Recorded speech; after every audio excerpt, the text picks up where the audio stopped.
Hey, it's Jonathan. The question is, how do I sell to high-end clients? So, from my experience, high-end clients are more demanding. They want you to do more. They generally aren't looking for that company that can just do one service. They don't want a guy to just come mow the lawn. They want a guy that's going to mow the lawn, trim the bushes, install the flowers. They want one company they really, really like, they really trust to do a lot of services. So, if you're not ready to go after a ton of clients yet, or let me say it again. If you're not ready to provide a number of different services to your client base, it may be a little too early for you to go to the high-end client. I've also, something that I've learned, and several of my friends that I believe are very savvy, running very successful companies, have said the same thing. It's just something I've seen. I'm not actually convinced that the high-end client is always the best way to go. In our business, analyzing what we see, it's more of a mid-range client. There's some very specific statistics about these clients. I just can't give them out. But there's a very specific kind of client that is the best client. Lives in a certain area, makes a certain amount of money, does a few certain things. Well, these people are not the most affluent. They're successful people, absolutely, but they are not what you consider the high net worth, high affluent people. Side note, here's a good book. It's by a guy named Dan Kennedy. It's called the No BS Marketing to the Affluent.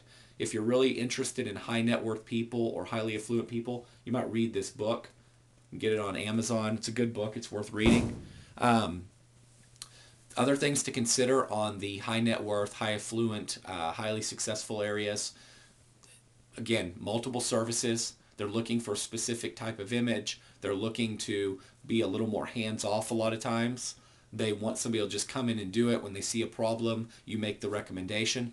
They're not necessarily not price conscious. Some of them are.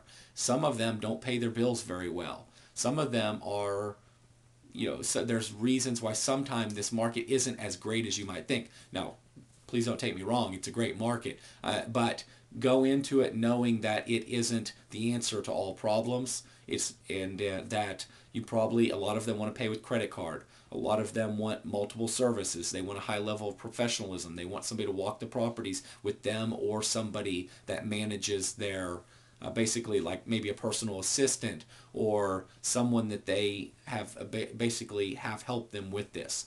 With the really high-end homeowners, it's not uncommon that you don't actually deal with the homeowner. You'll deal with somebody else that represents them. So sometimes you'll get more last-minute requests from this group. So you need to be prepared for that. If you're not prepared to do this, the last-minute requests, the multiple services, having the right insurance, being able to promote yourself properly, possibly uniforms and clean trucks, those are the things that give you advantages. If you can't do those, you may be better off serving the mid-range market and eventually moving to the higher range market. So, and when I'm talking higher range, I'm talking the homeowners, with the bigger properties, the bigger incomes, things of that sort.